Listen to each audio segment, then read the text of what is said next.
Joining me now is Kalyani Pillay. She's the CEO of SABRIC. She'll be telling us more about the urgency of being FICA compliant. Kalyani, I've heard some horror stories. In our newsroom, we have a couple of colleagues that have said their accounts have been frozen because they weren't FICA compliant.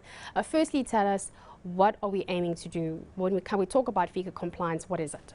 Well, I think the important thing for bank customers to know is that, for one, FICA imposes certain obligations on banks with regard to regulatory controls, and banks have to comply with this to ensure that they know who it is that they're dealing with. It's very important for banks to ensure that the clients that they have are known to them, in the sense that they have to have their identities made known. It has to be supported with documentation. They need to have addresses of their clients. In terms of FICA, banks need to report certain things through to the regulator. The South African Reserve Bank conducts inspections to ensure that the banks are compliant. Now, the banks can only be compliant and fully compliant over and above their own obligations in terms of policies and controls that they need to put into place.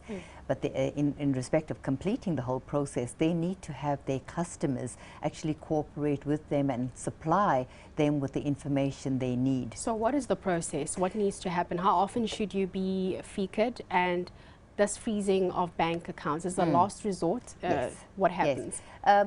You know, in terms of how often you need to do it, it's an ongoing process. It's not like, with your driver's license, where you say every 5 years your driver's license needs to be renewed. It doesn't work like that with FICA. With FICA, the requirement is that the banks need to always know everything that in respect of their client, in terms of their contact details, who they are, if they're changing documents, if they're moving home, if they're changing their cell phone numbers, if they change their email address. So the very first requirement at the moment is that bank customers need to update their contact details with their banks as soon as possible if they know that the banks don't have their updated and current contact information. The reason for this is because this will enable the banks, while they're going through their processes and as they're identifying clients that are not fully FICA compliant, or where there's something missing in the documentation, or they require additional documentation, the banks need to make contact with their clients to ask them to come in. Oh, so they have to make the contact. They've undertaken to make contact with their clients, because everyone doesn't have to go in. A number of their clients are already FICA compliant, but there are those that are not, and these were picked up during inspections and also in terms of the bank's own processes to audit themselves to see and to ensure that they are compliant. How many attempts does the bank need to make in order to get to you to say, listen, we've tried you by email, SMS 5 times, and last resort we're going to... There's no rules relating to this. It's really about, I think customers must realize and understand that the banks are dealing with huge volumes of people, huge volumes of accounts that they need to go through to ensure that all of the documentation and that there is compliance. So the banks are trying their best to communicate with their clients. And I know you've indicated that you've had people that's known to you that have had their banks frozen. That's right. Now, the banks have indicated, they certainly don't want any of their customers to have a bad experience.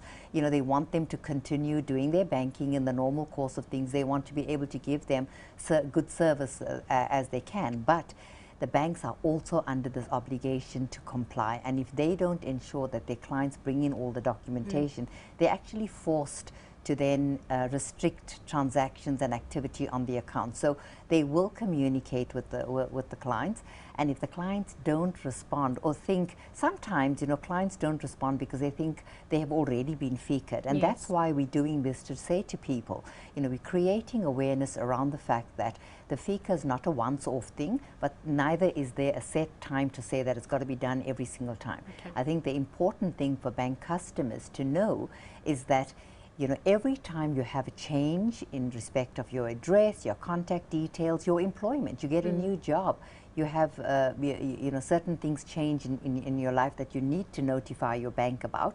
You need to do it and not wait for the bank to come to you. But for now, in terms of all this that's being done, update your details.